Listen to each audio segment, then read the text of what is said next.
nation, under God, indivisible, with liberty and justice for all. All right, good morning and welcome to the October meeting of the Clinton County Council. We're running a little lean today. We have two members that were not able to make it today, so bear with us. We'll begin with our regular administrative tasks of meeting minute approval. I always look to my right, and Jeff, have you had a chance to review the meeting minutes? So we get to approve both these at the same time, the 9th and the 23rd? I think we can, and yeah. I've got it on here separately, if you don't mind. Oh, Separately, okay, so September 9th, didn't have any problems with anything. I just wanted to thank Janet and Britt for taking minutes, especially during the budget. That's a It's long just one. That's just a long one. So I would make a motion to approve September 9th minutes. And those do get used because we've already had to go back and look to clarify some things on such a long day. So I have a motion by Jeff and a second by Joe to approve the September 9th budget hearing and regular meeting minutes. All those in favor, raise your right hand. Motion carries 5-0. And then for September 23rd, the second budget hearing. Yes, same thing. Everything was looking good, and make a motion to pass September 23rd minutes. Okay. And thank you for taking the time to review those. problem. Again, Jeff with the motion, Joe with the second. All those in favor, raise your right hand. Motion carries 5-0 on that as well. Community Corrections Report, Brett Barton. Morning. Good morning. This morning, we have 99 clients on our program. 4 are on CTP, 1 is on pretrial release. We have 3 juveniles, and we do have a site visit scheduled with DOC on November 5th that we're looking forward to. That is really all I have today. You'll have to refresh my memory. How do those numbers compare to our regular trend? That, We did creep over 100 last week for the first time in quite a while. I was going to say, is that up a little bit? Yeah. Mhm. Okay. All right, very good. Any questions for Brett? No, I wanted to comment, thank you for asking your state representative and your state senator to get your money back. Well, at least an answer on why it was cut. That was my biggest concern. So they promised to get back with me, so I'm looking forward to that, yeah. Good. Okay. Thank you, Brett. Thank you. Then we have Matthew Risk with us today for a probation report. Morning, and Morning. mine's even Morning. quicker. It's a big 0 for the month on juvenile detention. Hey, we like those. That's what I thought you'd like to hear. Yeah, all right, very good. All right. Thank you. We're well under budget for the year there on juvenile detention costs, so always a good thing. Moving on to new business, we have a couple of items. First up, Wanda Mitchell has asked for some time with the council. Copy of this? Yes, Morning. Good morning. Morning. Excuse me. How is everybody? Good. Kind of early to tell. Kind of early time. Well, mine's not quite as short as theirs, but I talk fast. Excuse me. Well, first off, I appreciate you allowing me the time to speak. I'm going to apologize in advance because I'm going to read from my notes. I just don't want to miss anything, and I have a tendency to start talking really, really fast without it. So I'm here today to clarify some incorrect information that was put out there, not only over the last few years, but most recently, the last council budget meeting on September 23rd, 25. Because all the meetings are currently broadcast and viewed online, I was able to watch. That meeting is specifically why I made the decision to come before you and make sure that you and the public are aware regarding the matron position, excuse me, a position I held for 16 years under 2 different sheriffs. We are not the same. The discussion regarding the matron position takes place around the 4306 mark, where it was stated that Wanda Mitchell, as the previous matron, earned the same salary as a deputy. I have given each of you a copy of the 2018 salary ordinance, and it clearly shows I was not earning deputy pay when I left the sheriff's office in 2018. So that statement is not true. Another untruth, commissary is performed the same as previous matrons. I have heard this statement often. 2003 to 2010 was my term as the commissary manager, and then 2011 to 2018 was Nancy Ward's commissary manager position. Neither Nancy or myself contracted with any outside company to do any part of commissary as it is done currently. I personally never doubled or tripled commissary prices. I believe it was typically the family of the inmate that paid the high prices, not the inmate. So I always tried to keep that under into consideration before making any necessary increases. In addition, neither Nancy Ward nor I believed in adding any form of nicotine for inmates. County policy does not allow their employees that privilege, and therefore it just didn't feel right for the inmates to have access regardless of profitability. Although the courts have ruled that it is legal, it doesn't necessarily mean it's the right thing to do, and I myself just never felt comfortable. Nancy Ward and I signed a conflict of interest, period. Sheriff Mitchell and Sheriff Ward both operated a work release program. I believe that program was originally set up by Sheriff Hensley, where the income was split 50-50, which I think there's somebody here that could validate that, between the sheriff's office and the county. Did either of them like it? I will tell you no, they did not. Did they honor it? Yes, they did. I might also add that both sheriffs I worked under worked solely for the taxpayers and did not work any other outside position other than the sheriff, as your current sheriff has. I think it's important for the public to know, most importantly, really, the entire sheriff's office was audited by the Indiana State Board of Accounts, including the commissary records throughout my 16 years. Any corrections they asked to make were made. Both administrations gave them full and total access to any information requested, and oftentimes they had a room and a staff person assigned to them to obtain any documents that they had requested. No lockouts, no attorney escorts, complete cooperation from both sheriffs. We are not the same. Lastly, I don't think this is a secret. The sheriff's office, council, and commissioners have always had to work through many issues. Public safety is very challenging. Every former sheriff wanted the best for its staff. I say that because although it can be challenging, at the end of the day, compromise and agreeing to a disagree are really just a part of every elected official's responsibility. Unfortunately, timing and finances sometimes trump what a sheriff is trying to accomplish during their tenure. Although frustrating, there is only so much money to go around. There were many weighted discussions throughout my 16 years, but I am proud to say that they were negotiated, settled, and accepted. No lawsuits. Again, we are not the same. In my 16 years under 2 administrations, the slogan, commitment to community through service, always took precedence over personal wins or financial gain. Thank you. Thank you, Wanda. Thanks, Wanda. Thank you.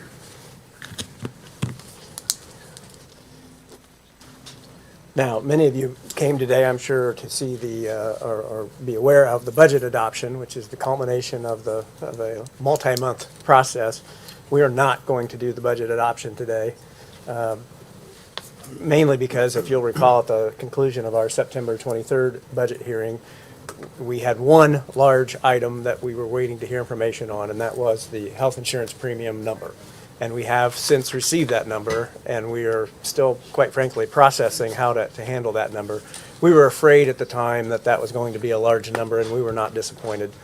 That renewal number came in at a 53% increase year over year, which is not surprising because the underlying claims data, I'll share, I had alluded to this in a previous message, but with numbers through the first half of 2025, we were running at 153% claims loss ratio, meaning for every dollar in premium that we pay into the insurance company was paying out $1.53 in claims, an unsustainable business model. So we were prepared for that large increase, but got the confirmation here within the last couple of weeks. The Benefits Committee has asked for and received back some alternative plan design options that we could consider to try to mitigate that risk, and we have a couple that I think look promising that would allow for a smaller increase that will, without question, be a little bit less rich plan than what we've had before. We can't afford what we had before, but would get the premium increase down to a level that I think we have a fighting chance of coming up with a good plan. We're going to need to do that with a couple of different ways. One, I think the county's going to we're going to have to go back and sharpen our pencil here a little bit and try to figure out a way to come up with a little bit more money. Even the revised down plan design is over near 20%. So we had budgeted 10%. We've got a gap we've got to fill. But I think The other thing I want to be very clear about, and I felt like Bob Paya from LHD, who is our benefits consultant, did a great job of opening his presentation by setting a context and saying, hey, look at this in the big picture. It's not as bad as you think. And that is, over the last 8 years, we've had a less than 1% annual increase, averaged over 8 years, less than 1% increase in healthcare costs for our employees. So yes, we may have to go up this year, but when you think about that, over that period of time, you've had 20% increase in wages, and you've got to keep almost all of those wages. We're coming into this from a pretty strong position. So I guess that's the optimistic and positive glass half full way that I want to look at it. But having said that, I know that anytime we reach into an employee's paycheck more, we take that very seriously, and we're going to try to make that as small of an impact as we can. But we are going to need to have some additional help from the employees to keep a plan that's a strong plan and provides the health care coverage that our employees want and need. We're going to do our part. We're going to try to come up with some alternatives. And I think one of the things, and I'm going to let Carol speak here for just a minute, but one of the things that we've been reviewing, and Carol's, I want to thank her, first of all, she's put a tremendous amount of time, and especially thank Janet and Britt and Cecily for all, they have put so much time in the last week trying to run through scenarios and numbers. If we think about compensation more holistically, and let me give you an example. One of our first ideas was that we could help offset premium costs by eliminating the HRA contribution that the county gives to employees. So at the beginning of each year, everybody that's on the health plan gets a contribution that's up to $1,125 for a family plan. And that's the county's good faith effort to help cover some of those initial costs that aren't covered by deductibles. We could eliminate that and that's a little over $100,000, and that'd give us another $100,000 on top of our budgeted $250,000 that we could put towards premiums. Or we could think about this a little differently, and I'm going to turn it over to Carol, but we could maybe slightly adjust our raise structure versus what we presented last month and maybe come up with a better outcome for the employees. So Carol, you want to maybe run through some of the numbers you've examined? Yeah. First, thank you so much. First, I wanted to share what Alan has been saying about what we've done in the past. When I first came on the council, the very first year, we gave a 6% raise. The second year, we gave a 10% raise. The third year, we did midpoint or a 3% raise. And during that period of time, we kept our premiums steady. We're in a different world. We're in a different world, and you can tell that we're in a different world. So this has been really tough, really tough. So Cecily and Janet and I have been meeting, working on several different scenarios. We have gone through about 4 different scenarios from the one that was presented at our 23rd meeting to 3 others. And each time we worked on those scenarios, the girls went through every single employee and made the changes. And that is a lot of numbers. That's a lot of calculating. That is a lot of work until you get blurry-eyed and crazy. So so I think at this point, we need to choose something and stick with it. You want me to share the idea? Yeah, Okay. please. So after looking with the ladies and the numbers going over and over and over again, most of the night last night, and talking to Alan last night and this morning, we've come up with a flat across the board 2%. And the idea there is that we did the survey, we brought everybody up. This year, we're going to hold steady at a 2%. Maybe you do the survey again.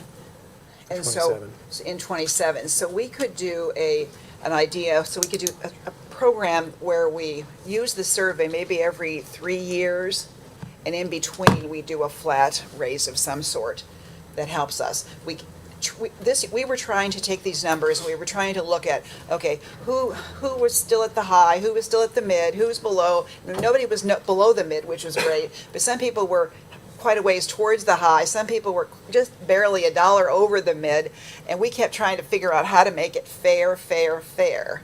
Well, you know what happens when you try to do that. It's very difficult. It's very, very difficult. And the girls work so hard, and I just think this might be the best. So what that results in is overall, taken across the entire county employee base, is a savings to the county of a little over $100,000. The savings from that eliminating the HRA contribution was a little over $100,000. So a person that we had originally said was going to get 2.5, if they drop back to 2, they're going to lose a few $100s in that raise, but they may gain back $1,125 in the HRA. So that's what I mean by if we can step back and look at this in a more holistic compensation way rather than just salary over here and benefits over here, I think that we're going to come up with a better package.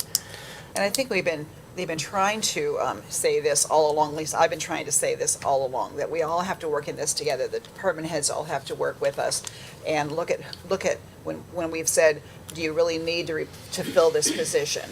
Because every position that we can not fill is money that we can then keep all those premiums low and keep our wages up. So we just all need to work on it together. So I really hope that department heads will look at it that way, that we're doing the best we can, but we really need them to know. They're the only ones who really know what happens in their departments.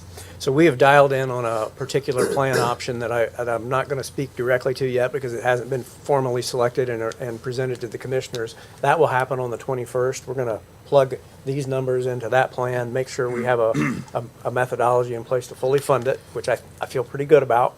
That plan will be presented on the 21st to the commissioners and then would be incorporated into our budget that we would have as the ordinance that would be the council's adoption, which is the other thing I want to bring up. We will move to adopt the ordinance on October 24th.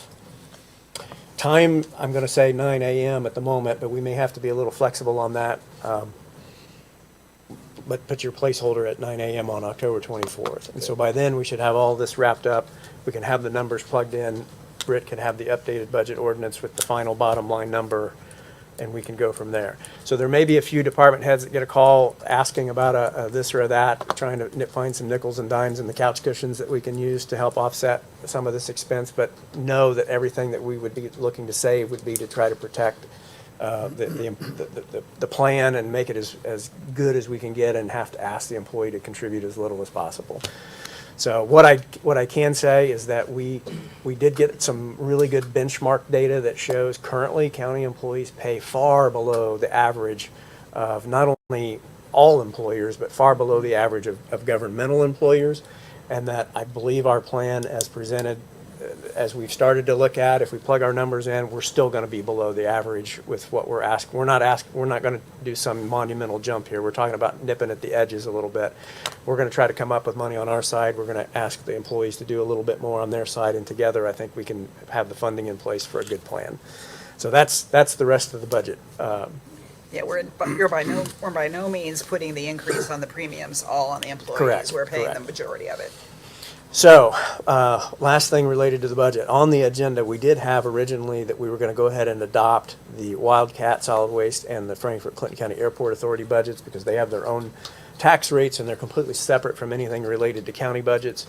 But in further discussions with Britt, we've decided we are going to table that and postpone it and do it all on the 24th because we didn't want there to be any confusion as far as any taxpayer that was wanting to know about when this got adopted. We want to be very clear when the budgets are being done. So we're going to do everything together on the 24th. So I think I would like to go ahead and entertain a motion to table those two budgets that were advertised for today until the 24th. I'll make that motion. I have a motion by Jeff, Second. second by Mike, that we table those two budgets. All those in favor, raise your right hand. That motion carries 4-0. We've had Joe step out. Yes. Do we need to vote on the 2%? Yes, thank you. Well, at least open it up for comment. So I think I want to second what Carol said there about this 2% option and feel like that it's going to be a more sustainable and workable option moving forward versus the more cumbersome option that we said before.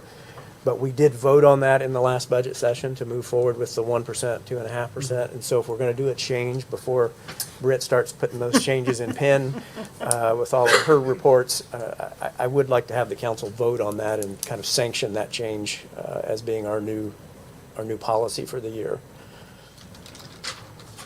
The point being is that because they have to go through and do all of those lines, we cannot just make that decision on the 24th and have the documents done and ready to vote on. Britt needs that time between now and then to get everything in place and correct.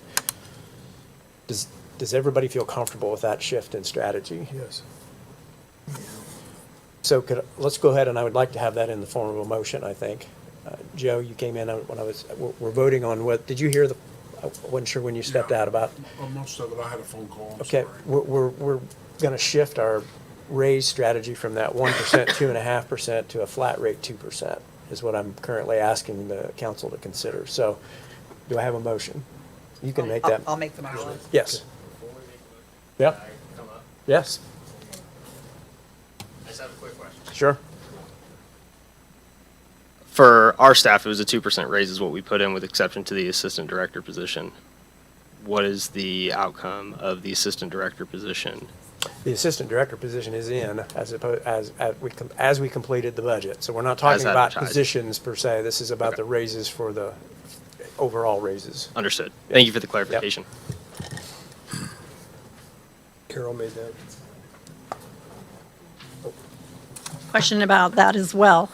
Whereas we have existing positions, we talked extensively about changing specifically the transport officers' positions, and that would have been different than a 2% increase.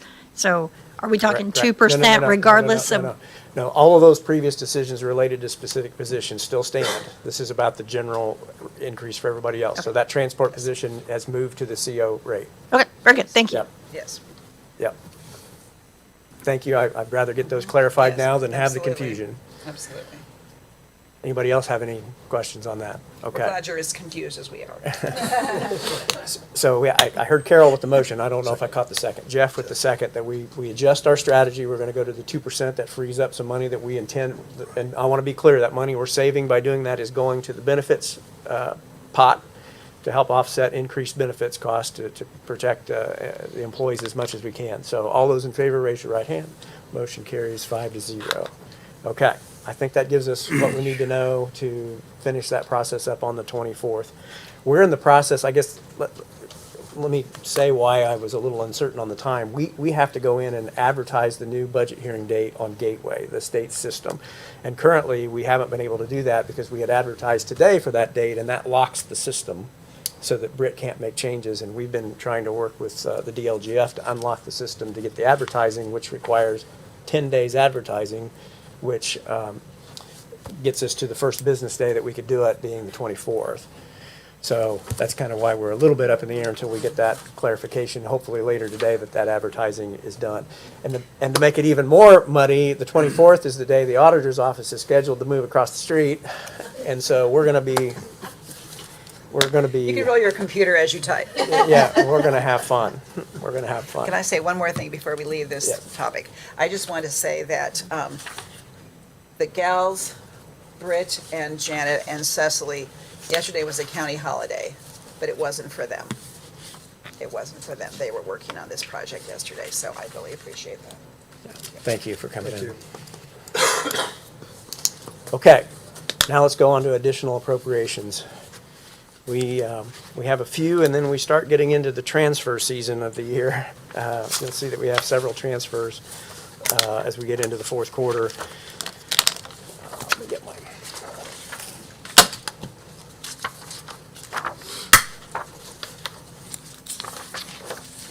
All right, beginning with the general fund, we have $4,992.75.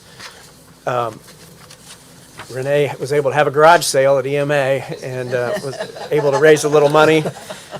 And we're going to put that towards some equipment supply line item. So we raised $4,992.75 from the EMA sale. Way to go. Yeah.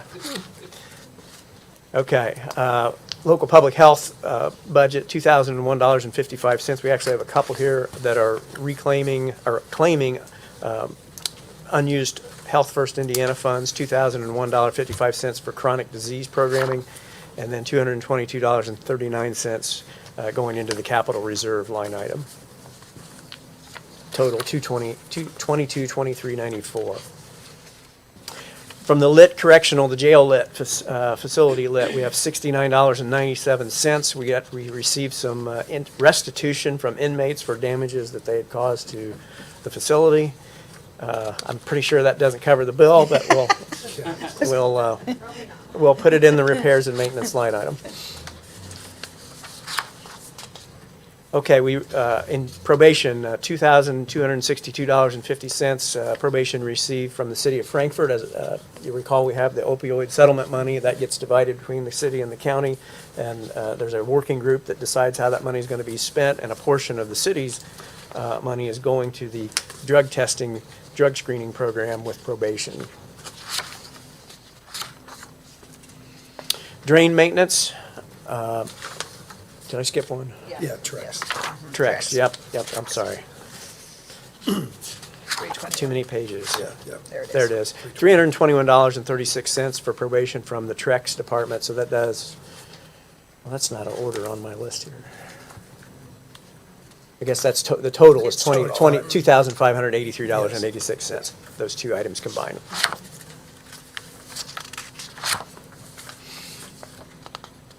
Drain maintenance of the surveyor's office, $209.36. I'm assuming this is a payment from one of our neighboring counties, although it's for, I know it's for the Raymond Stump drain, but I'm It not sure doesn't say where it which came from. county made that payment, but we'll put that in the appropriate drain maintenance fund.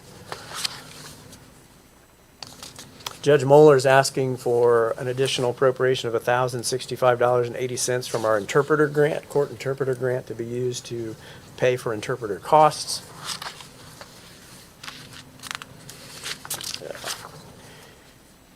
The next one is $25,000 from the landfill tipping fee fund. And this goes back to, you'll recall, we signed a new agreement with the Republic last year, a new landfill services agreement. And one of the terms that was in that agreement was that Republic is sponsoring a $25,000 reward each year to be given to a commissioner designee for some project-worthy cause in the community. And the commissioners selected for that first award to go to our brand new, we created last year a new cemetery committee to do an inventory and just general organization of all of the county's many cemeteries, because there's several townships that we have varying degrees of work being done at the township level for that purpose. So this gives them some startup funds to work with. And so that's what that one is for there, that first Republic Award for 2025. The last one on additional appropriations is a VOCA grant for the prosecutor's office, which I had to double check, which is the Victims of Crime Act grant, $9,678.52. This moves money from an available cash balance to a supply line item to buy some supplies this month. Okay, so that is the slate of additional appropriations for the month. Do I have a motion or any questions? I have a motion by Mike to approve those. Do I have a second? Second by Jeff. All those in favor, raise your right hand. Motion carries 5-0. Now we have a few more than normal transfers as we start to ramp into that end of the year and people move money around to get to the end of the year. Beginning in the assessor's office, $106 from the assessor level 2 line item to the assessor's extra help and part-time line item. Veterans Affairs, $2,000 from the second position to overtime. We've got a vacancy over there that Joe's been covering a little bit of extra time. Area Plan Commission, $5,137.50. This is from the empty building inspector position over to contractual services. This is to cover the firm that's been doing the building inspections while we have that position empty. From LEPC, we're going to do a shift here of $889.82 from the training line item to equipment. And this is to cover repairs for a tornado siren on 300 West. Health Department, $11,256. Again, we have an empty line item for the administrator position. We've been paying that contractually in the interim, and that we're moving that to the interim administrator's line item. Now, the next batch you'll see, I'll give just a brief explanation. There's a handful, several. I won't go through them all individually. They're each for a $1 transfer related to truck drivers at the highway department. And the reason we have to do this is because, as you recall, we have MVH restricted and we have MVH unrestricted. And we take those drivers and we put a portion of their budget in the restricted and a portion of their budget in the unrestricted. And the way those splits and rounding and everything happens, occasionally it's like we have to have a financial leap year. We have to do this little $1 to get everything kind of Just wondering what this was all about. get caught back up. So for those positions impacted, each of them is $1, and that's what's going on. It's to kind of clarify that split that we have between those two funds to cover rounding and those sorts of things. Yeah, when you saw the first name, you just knew that. It was just going to be a Yeah, that's bunch, right. yeah. So there's several there, all the same. Statewide 911, $4,000 from part-time to overtime. EMS, from this budget here, $1,500 from paramedics to dental insurance to cover a shortage there. You'll recall that we've got some funded paramedic positions that we have not filled as we wait on that cohort to graduate from paramedic school. So we've got some available funds in that paramedic line item. The next page is some additional transfers, $3,533 from paramedics to part-time and $3,520 from paramedics to overtime. And then lastly, same thing again, and I'm assuming at some point here, although it doesn't say, we're switching from one budget to the other, since they're the same, $20,000 from paramedics to part-time and $30,000 from paramedics to overtime, and I'm assuming one of those was from one budget and one was from the other. No, Why wouldn't they be all together as one number, I guess? one is going to part-time and one's overtime. I know, but we have the same thing on two different pages. She Yeah. just submitted Two different submissions. Yeah. Okay, okay, very good. That's to cover those shifts that these people that we're waiting on to fill have to be covered by our existing staff, so. And then lastly, from Wildcat, $160 from the controller's bond to the dental premiums, and $3,000 from machinery and equipment to building equipment and repair. And that is your slate of transfers that require council approval. I'll make a motion to approve. I have a motion by Carol to approve. Do I have a second? Second. I think I had Joe's hand first, Mike, so I'll go Joe with the second. All those in favor, raise your right hand. Motion carries 5-0. Seeing that dental premium show up a couple times did remind me that I do want to say that all was not horrible on the benefits front. We did have some good news on the ancillary products of dental, vision, life insurance. All of those premiums actually went down. So now they're just at a much smaller scale, and it didn't give us a whole lot, but all of that savings is going over to the health insurance line item as well. So we did have a little bit of a good news there. Okay. You have in your packet the monthly financial statement and budget status reports. We do like to include that in our meeting minutes, that those were received, so that State Board of Accounts knows Britt's providing that to us in a timely and regular way. So I'd entertain a motion that those reports are received. They both have been received. Okay, I have a motion by Jeff, second by Mike. All those in favor, raise your right hand. Motion carries 5-0. We've met a lot recently, so I doubt there's any other council reports that we wouldn't maybe have already covered or even had time to do, but does anybody have anything else they care to share with council?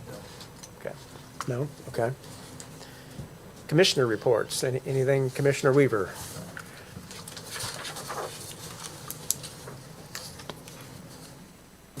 Very brief. First of all, as Alan has already indicated, this has been a tough month for everybody, and I think the commissioners would like to, respond to the fact that our ladies over there worked extremely hard the last couple of days, crunching the numbers and so forth again, which is a monumental task, and everybody has chipped up and gone. We're getting ready next week to have the same kind of battle to go on. We're still on target for the moving dates that have been presented, so beginning on the 20th is when it will start.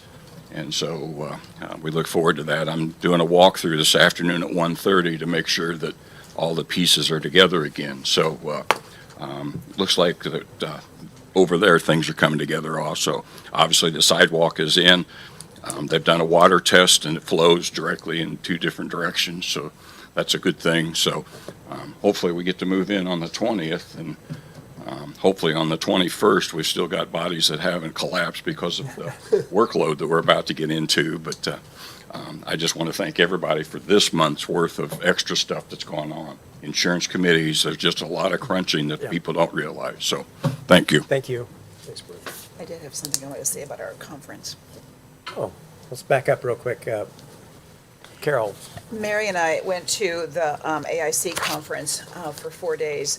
It seems like a month ago, but it was just a couple weeks ago, I guess.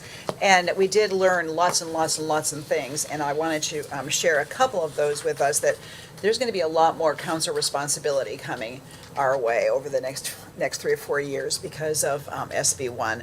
And one of those thing that's going to change is the trustees, the way the trustees receive their money, the township trustees receive their money.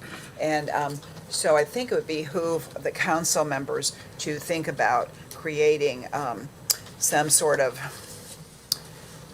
criteria, because the trustees are supposed to be bringing us a strategic plan, what they're going to use their money for. And I think it would be good if we were ready for those plans when they came, to see that they met what we would like to see the money being spent on.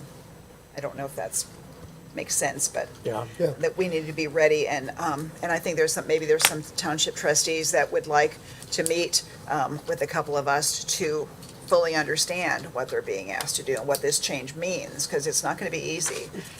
Well, that in turn, I think is going to foster some cooperation and coordination with the commissioners, where I think the goal was to try to get townships and commissioners and counties pulling in the same direction, looking at plans together. So I don't know that it would be council criteria per se, as much as Okay. it would be county, Okay. in working with commissioners. So, Whatever. but you're right, we need to know what, It's easier to make decisions if you've already talked about it and thought Yeah. about what your priorities are. so that is very likely a working group of some kind that we need to put together for And next we're year gonna to have start the that process. And we're going to have the same thing happen with the city and the towns. Mm-hmm. So it's just going to be a lot bigger thing. And another thing that Cecily and I learned at the conference was about stipends. We have to handle stipends a little bit differently. So you might find me suggesting that we eliminate more stipends as the time goes on, just because it'll be a simpler process. I'm not going to go into all that right now, but just know that stipends were a topic of conversation that we might need to make some changes on. But Mary Thank and I learned a lot. Yeah, thank you for going to that. It's definitely a time of transition, and the more knowledge we can acquire on the council, the better. Okay, department heads reports. Any department heads need time with the council? Sheriff Kelly.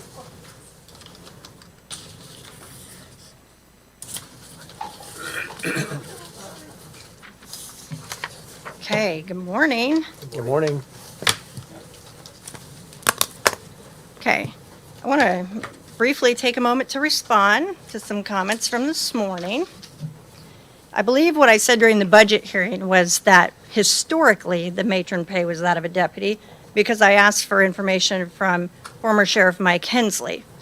So I guesstimated that was the topic of conversation this morning, so I went to Indiana Gateway, to which I collected the information all the way back to 2012, because that's as far back as Gateway goes. So I want to share that because I like to deal with facts. So from the county general, the matron pay for 2012 was $39,009. The deputy pay was $39,008.50. In 2013, the matron pay was $39,665. The deputy pay was $39,664.50. In 2014, the matron pay was $40,656. The deputy pay was $40,656. In 2015, the matron pay was $41,876. The deputy pay was $41,876. In 2016, the matron pay was $42,505, and the deputy pay was $42,505. In 2017, the deputy line moved to lit public safety, the Lowit budget. Again, you can find this on Gateway. The matron pay was $43,781. The deputy pay was $43,781. Now, it should be understood that in 2018, it was our election year for the 2019 office taking, so there was a primary in 2018. Again, the deputy is in the low at budget, so the matron pay, so she was correct in saying the matron pay in 2018 was different, but as I stated in the budget hearing, historically, the matron pay was that of the deputy, which I do believe, without verifying, without fact-checking myself, my comments in the budget hearing was historically the matron pay was that of a deputy, pursuant to the appellate court decision from 1979, Johnson versus Wabash County. Okay? That's one clarification I'd like to make. So in 2018, if I didn't say, the matron pay was $45,533. The deputy pay was $50,000. And then when we took office in 2019, the matron pay was $46,899, and the deputy was $51,500. As you recall, that was a high contentious conversation with council and commissioners when we took office, stating that we were, quote, asking for pay raises when we were in fact just asking for the minimum appellate court decision requirement of the statute. Some other topics I'd like to address. The pricing increases for the commissary menu. The commissary menu is set by a committee, so to speak, from my warehouse. It is true, commissary is part warehouse. I'm going to ask you for the 10th time to come over to the jail and see commissary and how I perform it. I'll be doing it later this afternoon, this evening, if you'd like to come over. Jeff, you saw it when you came over with former Sheriff Mike Hensley. There is, in fact, a commissary room in the basement where commissary is performed on site, not warehouse. Correct? You did see a room that had product in it, correct? Yeah, but the naming of this. Yes, okay. So again, you're welcome to come over and watch me perform commissary today. I'd be happy to show any of you.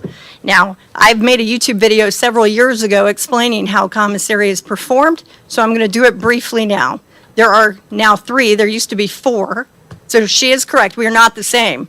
But we are the same in the fact that I do perform bulk commissary on site. So there were 4 commissary orders for the week, which I condensed down to 3, because we used to have 2 e-cig orders per week on Tuesday and Friday, which I condensed to 2 allowable e-cigs per order on Fridays. So that's what brought it down to 3.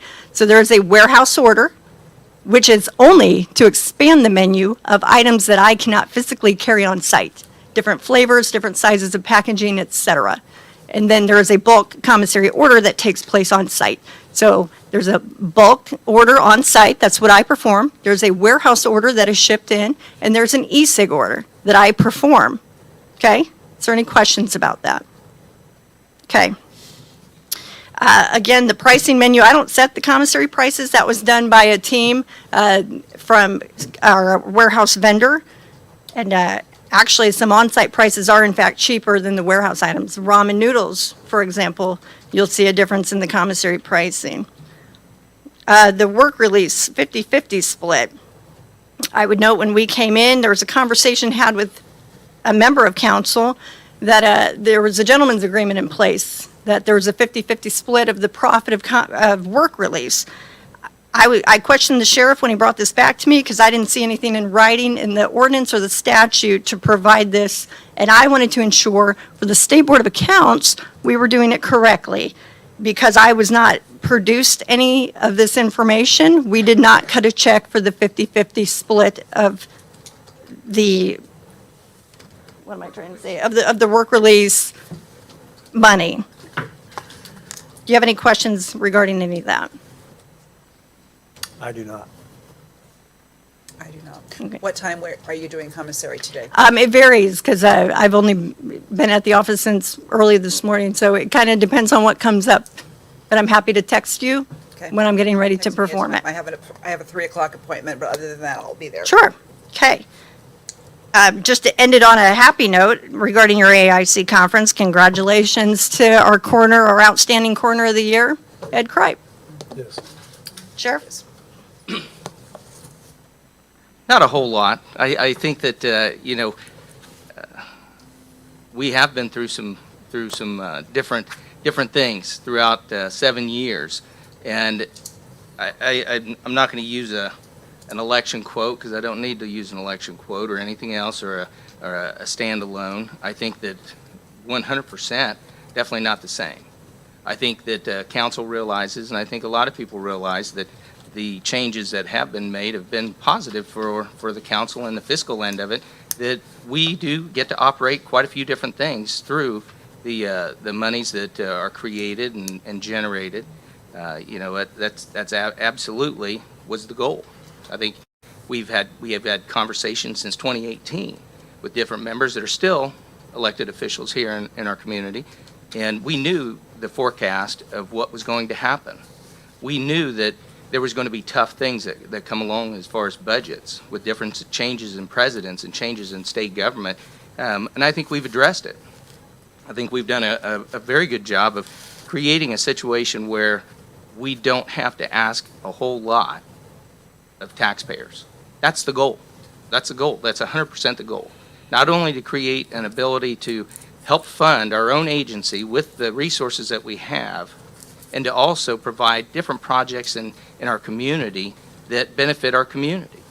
And I'm talking about our recovery programs. I'm talking about the atmosphere in the jail. We talk about nicotine. These are adults. These are adults that are in the facility. It's been set.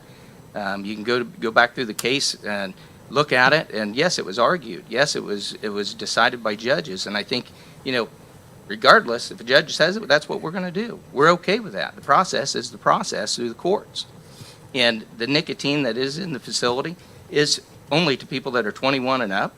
It is tracked. It is maintained. It is an absolute behavior tool that it does work. People are adults in there. They have that ability. They are provided the opportunity, and we've had very little negative interaction with inmates. We can see that.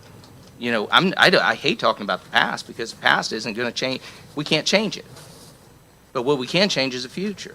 And what we have is an atmosphere inside the facility that is safe, relatively safe, for the fact that these folks get to use these products. And if we go to the recovery program, one of the last things that anybody takes away from anything or tries to work on last in a recovery program is nicotine. Because it's one of the last vices that absolutely gives somebody the ability. It helps. Mentally, physically, whatever the case is. But it's their choice. So with that, I do appreciate everything the council's done, even the commissioners. And yes, there's arguments, there's different scuffles and battles over different things, and honestly, to have a room full of people that agree on everything all at once, very surprising. So I appreciate everything the council's done over the last 7 years, and I look forward to my last year. I absolutely do have outside employment. I do work other places. I put a lot of time into a lot of different things that don't involve the sheriff's office. Youth sports, 100%. I spend from July on doing nothing but youth sports. And I'll always commit to that, and I'll always commit to having outside employment to do something. And in 2021, I think we obviously know where my outside employment was needed. Because I have to find those struggles. My family comes first, 100%. I'm going to take care of the things that I've got to take care of. I'm glad I live in so many people's minds that they're concerned about what I'm doing off duty or any time at all. But I'm always available. I always answer phone calls. I always talk to folks. And I appreciate everything that this community's given us. I appreciate everything that we've been able to accomplish. And I look forward to my last few months in this office. Thank you very much. Thank you, Sheriff. Sorry, real quick. I had a brain moment. The marketing team with our warehouse vendor is what I was trying to say. Those are the folks that set the pricing for the commissary menu. They have a marketing team through the warehouse vendor, CPC, who sets those prices, and then we mimic in some regards. Like I said, we don't agree with all of them. I never increased my prices post-COVID of, say, the ramen noodles, and that is something I can explain to you with the menu. Okay, thank you. Yep. My appointment's at 2 rather than 3, so we'll talk Okay. about it. But Like I said, it varies day to day in law enforcement, so we'll see what we have going on. All right. Thank you. Thank you. Any other department heads? I see Renee.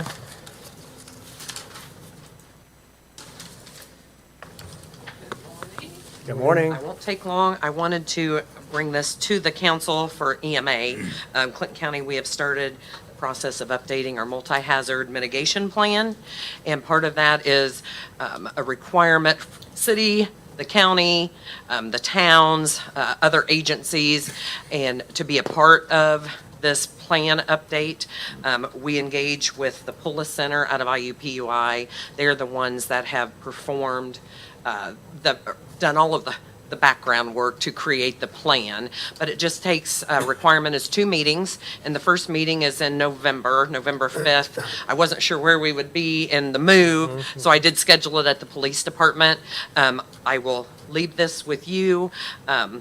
It's really important that people attend these 2 meetings, as if, per a FEMA requirement, if anybody wants to obtain grants for mitigation grants in the future, they have to be a part of this.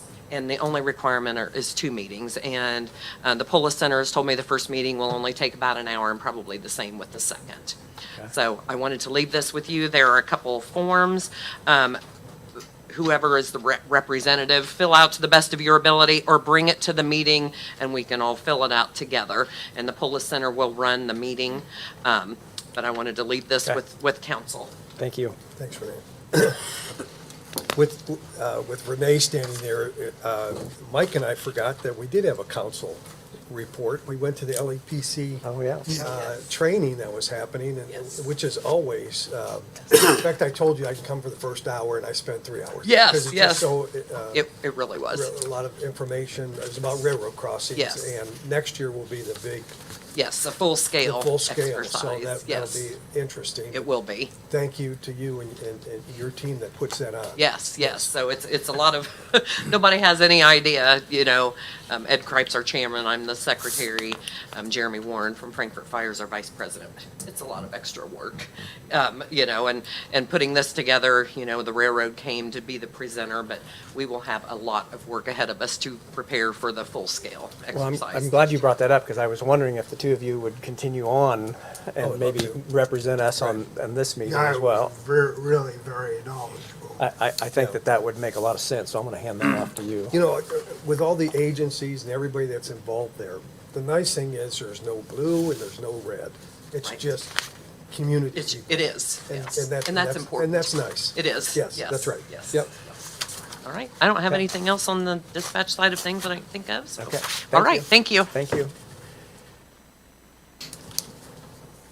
Melissa, with Board of Health. Good morning. Good morning. Pardon me. Believe you have all received from a previous email and communications finance committee to look like this. It is the, yep, exactly. Okay, so yours isn't as pretty colored. Sorry. I used the expensive paper. So wanted to be sure that we updated you. So the Board of Health has adopted a finance subcommittee. That has been presented already to commissioners. I'm also just presenting this to you to kind of keep you in the awareness. We had talked about this before, but we actually have a charter.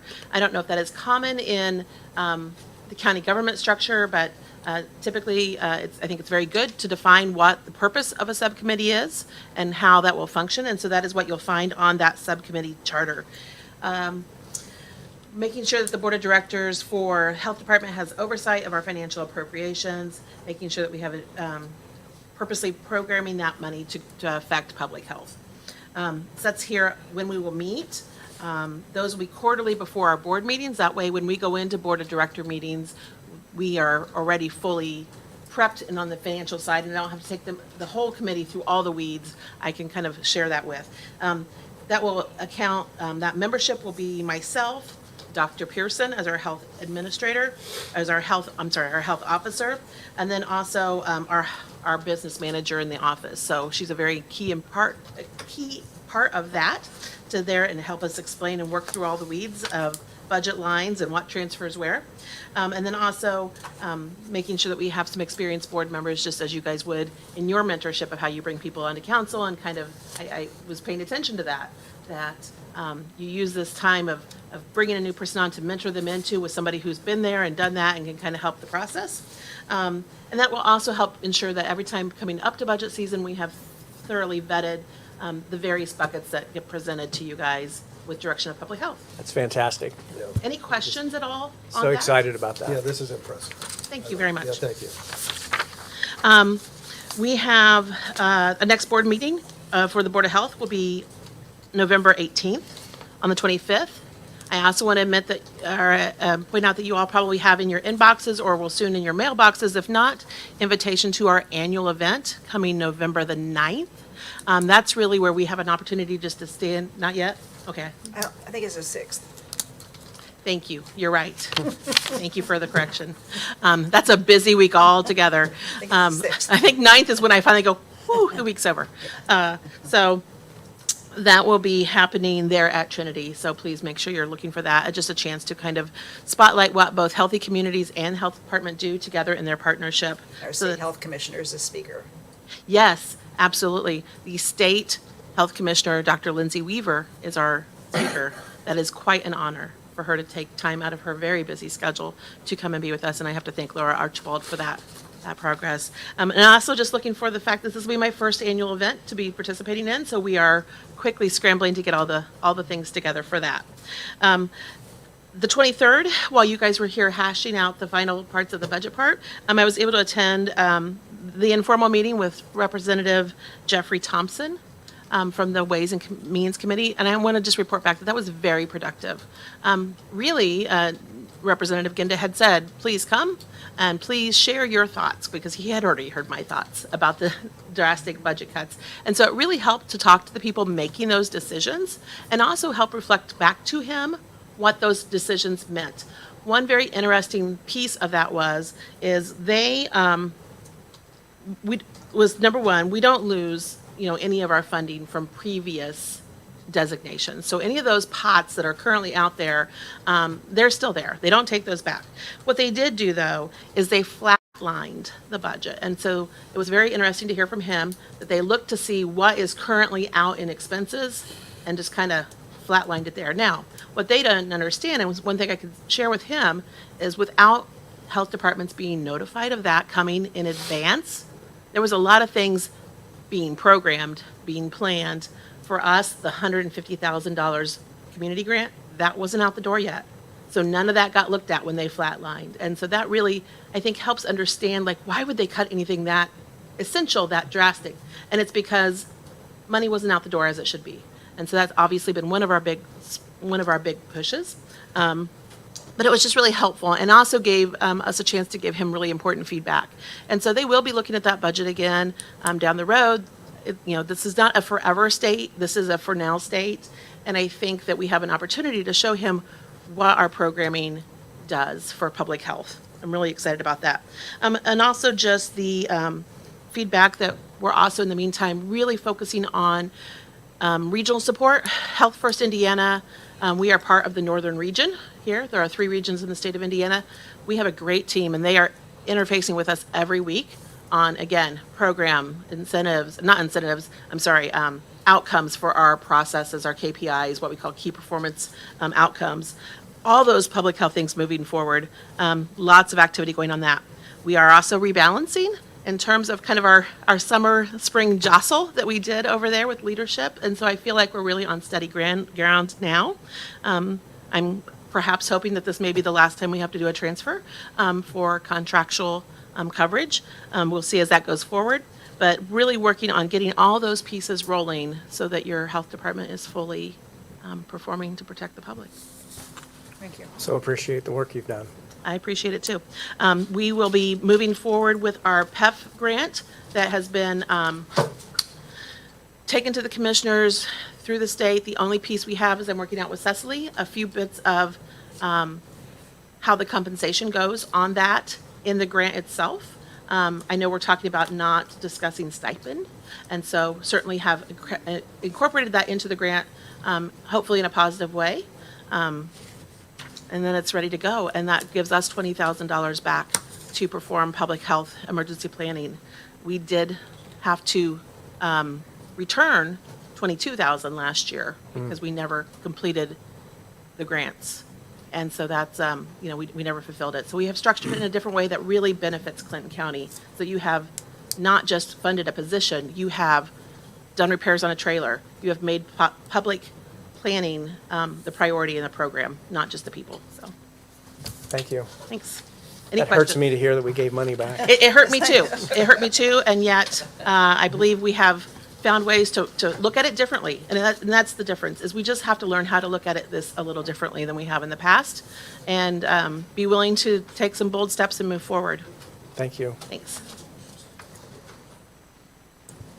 Cecily, Good morning. HR. So, following Melissa, you guys made a motion and voted to change the salary of the health administrator. Yes. But that was, one, the wrong number. Two, that was for the 26 budget. We would like to start the process to fulfill that position and it not be interim anymore.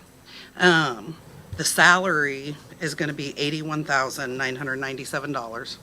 It's an increase from what you had. Well, to be clear, so what we did was the intent was to go to the previous administrator's salary, but we picked the wrong Number. Yeah. But now we also are changing it to 40 hours a week versus 35. So that's why there's an increase from the previous administrator, is because we're doing 40 hours. And you'd like to start that now for the rest of this year? Yes, because she needs to get it approved by her board. The commissioners have agreed to the hours, but we need to have that done at the 21st at that meeting. We've got to Hourly approve went getting down, it, correct. to post it. But we added more Went down hours. from Randy. So I kind of wanted to get you guys What was that amount again? You want to 997. say that? Yes, we increased the hours and the hourly rate The It's hour- going- is going down. hourly rate went down, Yes, but we went to the 40 hours. Right. yeah. The hourly rate actually went down like $2 and some change Right. an hour, but we're increasing. Is the it hours. 35 hours? Is that what that? It's 40 hours now. Yeah, Well, it was, Previously, it was 35. it's 35 currently, but when we post it, we want to post it for 40 hours. And we're hoping to have this done before your next meeting, so. And I think all of that was the intent of the council at the time that we discussed earlier. We just executed poorly. We just didn't have enough. We were looking back at the wrong number. So you need a motion it'd be a two-part motion to make those adjustments to this compensation and then to make it effective immediately versus effective January of '26. Correct. To allow that to fill currently. Okay. Anybody care to make that motion? Carol, I think you I'll make probably that- I'll deserve make- the honor there I'll on make that one. motion. Carol makes the motion, Mike has the second. Anybody have any questions or need clarification on that? A little bit of a shuffle there. Okay, all those in favor, raise your right hand. Motion carries 5-0. Thank you. Okay, tied up that loose end. Thank you for cleaning us up. We are just wrapping up department head reports. You walked in, did you need time, Liz? Okay, okay. Stephen, EMS. Just letting you know, we have a big training coming up this weekend. It's an active shooter training. Rossville is hosting us on Saturday and Sunday. We'll practice casualty care, moulage a bunch of victims, and run some crews through the ringer. So this is a multi-agency collaboration between the Sheriff's Office, Central Dispatch, Frankfort Police, and Frankfort Fire. And then we are repeating the training October 31st, November 1st, and November 2nd. So, and we're looking to utilize one of the Frankfurt schools on that weekend, so pending their board approval. Can I put you on the spot and then you can say no if you don't feel like you're confident in it? But you shared some good information, good news with me last week. Do you feel comfortable enough sharing that about our revenues? Over the last 6 months, we have had a pretty significant increase in what our revenue collection through insurance has been. And I think that we can say with reasonable cautionary optimism that we'll probably be around 1.8 for the end of the year. Past performance is not indicative of future results. That's Yeah. disclaimer, yeah. Yeah, So that's a significant increase over what we had projected a year ago and is very helpful. Yeah. Yeah. So, and then between the ambulance sale, grants, I am hopeful maybe we might even approach that 1.9 mark. So, but we'll see. Great. So, Stephen, I have something I wanted to ask Yes. you too. And I hope I'm not putting you on the spot. A couple of months ago, you made a presentation about for certain instances when you picked somebody up, you were taking them directly to, I forget where. But I've had several people come up to me and say, why isn't our EMS services taking people to the Frankfurt Hospital? and I have told them that you are. I know you are, because you took my son, my grandson there last week. And, but I was wanting to see if you would say that in this meeting. I guess it's hard for me to answer. It's not hard. It's impossible for me to answer that without context. The list of reasons in which we may go to an alternative facility versus transporting to IU Frankfurt is long, and ultimately we're using our best clinical judgment to make sure the patient gets to a facility that's capable of definitive care. Right. One of the most frequent complaints that I've heard coming into my role a few years ago was, you took me to the local community hospital and I sat there for 12 hours and then was transferred to insert alternative facility. Why did I not just get transported there in the beginning? And so, through community feedback and evidence-based practice, our goal is to get the patient to definitive care. Keep in mind, we're the only providers in healthcare that are working without diagnostic imaging, diagnostic labs, and we're just using our primary impression and our ability to form the clinical picture and then make a judgment decision based off that. So do we get it right 100% of the time? No, but we're doing our best. We take about 50% of our 911 calls to IU Frankfurt, and the remaining 50% we go out of county. So either to a level 3 trauma center, level 1 trauma center, to a facility with neuro ICU, cardiovascular ICU. Yeah. And I think what you just said answers the question and answers the public's question. You are still taking people, when it's appropriate, to Frankfurt. Yeah, we're doing our best. That's all I wanted to hear. Okay. People are just they thought they heard that you're not taking anybody to Frankfurt. Understood. No, that's not the case. We're just trying to make sure that we're aligning with the American Stroke Association's directive for care, the American Heart Association's directive for care,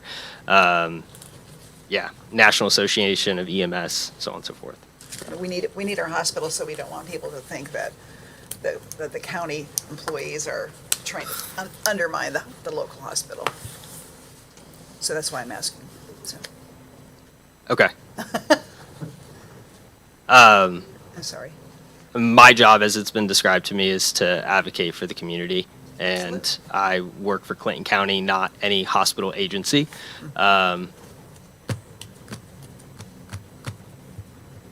So my focus is the community. Nobody else. I'm not being incentivized by any alternative motives. That's fine.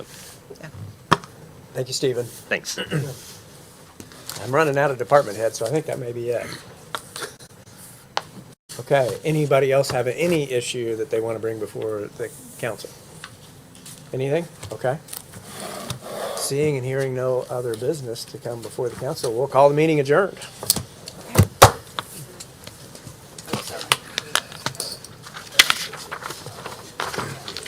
Everything okay? Everything okay in your world? What we're saying. Yeah. I hadn't heard any of that. And we need to our hospital.